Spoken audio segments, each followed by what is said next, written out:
الحمد للہ رب العالمین والصلاة والسلام علی سید المرسلین وعلی آلہ وصحبہ اجمعین، اما بعد۔ ناظرین کرام، سن 6 ہجری کے اندر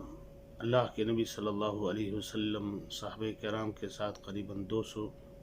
صحابہ کرام آپ کے ساتھ قبیلہ بنو لحیان کی طرف روانہ ہوئے، اس لیے کہ انہی لوگوں نے 10 صحابہ کرام کو بے دردی کے ساتھ، جن میں 8 کو شہید کر دیے اور 2 کو مکے کے اندر فروخت کر دیے، جنہیں بعد میں بے دردی سے قتل کیا گیا۔ اللہ کے نبی صلی اللہ علیہ وسلم نے ان کی سرکوبی کے لیے روانہ ہوئے، اور جب آپ وہاں پر پہنچے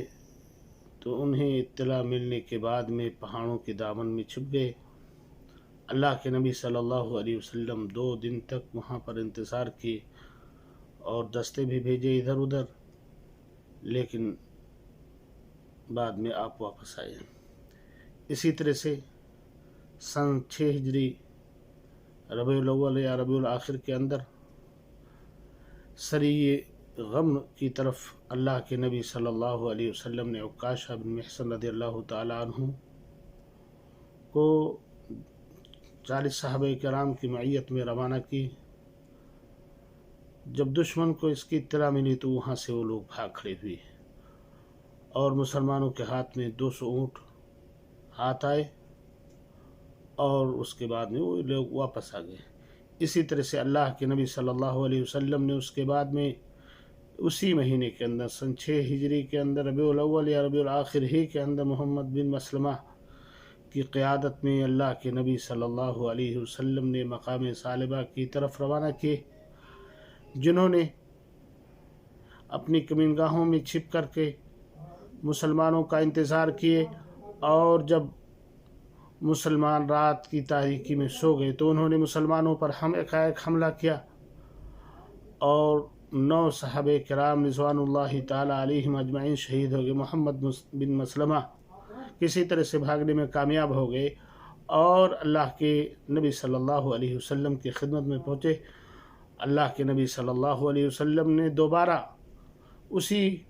محمد بن مسلمہ کی رفاقت میں جو لوگ شہید ہوئے تھے انہیں کا انتقام لینے کے لیے اللہ کے نبی صلی اللہ علیہ وسلم نے ابو عبیدہ بن جراح رضی اللہ تعالی عنہ کو 40 صحابہ کرام کے ساتھ روانہ کیے۔ جب بنو ثعلبہ کے لوگوں کو اس کے بارے میں اطلاع ملی تو وہ لوگ پہاڑوں کے دامن میں جا کر کے چھپ گئے، اور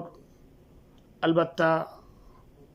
ان کے مویشی اور بکریاں وغیرہ کام آئیں، اور مسلمان ان کو ہانک کر کے مدینہ طیبہ لے گئے۔ اسی طرح سے اللہ کے نبی صلی اللہ علیہ وسلم نے اس کے بعد میں زید رضی اللہ تعالی عنہ کی قیادت میں جموم کی طرف روانہ کیے، اور یہ بھی ربیع الاول کی مہینے میں اللہ کے نبی صلی اللہ علیہ وسلم نے جب انہیں روانہ کیے، جو مکے سے بالکل قریب ہے۔ اور جب وہاں پر پہنچے تو وہ لوگ بکھر گئے۔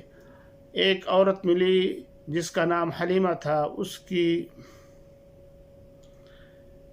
اس نے بتلایا کہ بنو سلیم کے لوگ ایک فلاں مقام کی طرف جو ہے کوچ کر گئے ہیں۔ جب صحابہ کرام رضوان اللہ تعالی علیہم اجمعین ان کے مقام پر پہنچتے ہیں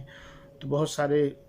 لوگ ملتے ہیں جنہیں قیدی بنا لیا جاتا ہے، اور ان کی بکریاں اور مویشوں کو ہانک کر کے مدینہ طیبہ لے گئے۔ تو اس طرح سے کئی ایک سریے اللہ کے نبی صلی اللہ علیہ وسلم نے روانہ کیے قرب و جوار اور آس پاس، اور قریباً مکے کے بالکل قریب، تاکہ مکے والوں کو بھی اطلاع چل جائے کہ اب مدینے والے طاقت اور قوت میں یا اسی طرح سے ہر اعتبار سے وہ آگے ہو چکے ہیں، اور جو بھی سر اٹھانے کی کوشش کرے گا اسلام کے خلاف، سر اٹھانے کی کوشش کرے اس کی بے خونی کر دی جائے گی۔ اس لیے یہ لوگ بھی ہوشیار رہیں۔ اللہ رب العالمین سے دعا ہے کہ اللہ رب العالمین ہمیں اللہ کے نبی صلی اللہ علیہ وسلم کی سیرت کو پڑھنے اور اس پر عمل کرنے اور آپ کے بتائے ہوئے طریقے پر زندگی گزارنے کہ اللہ رب العالمین ہم سب کو توفیق عنایت فرمائے۔ آمین۔ وآخر دعوانا الحمد للہ رب العالمین۔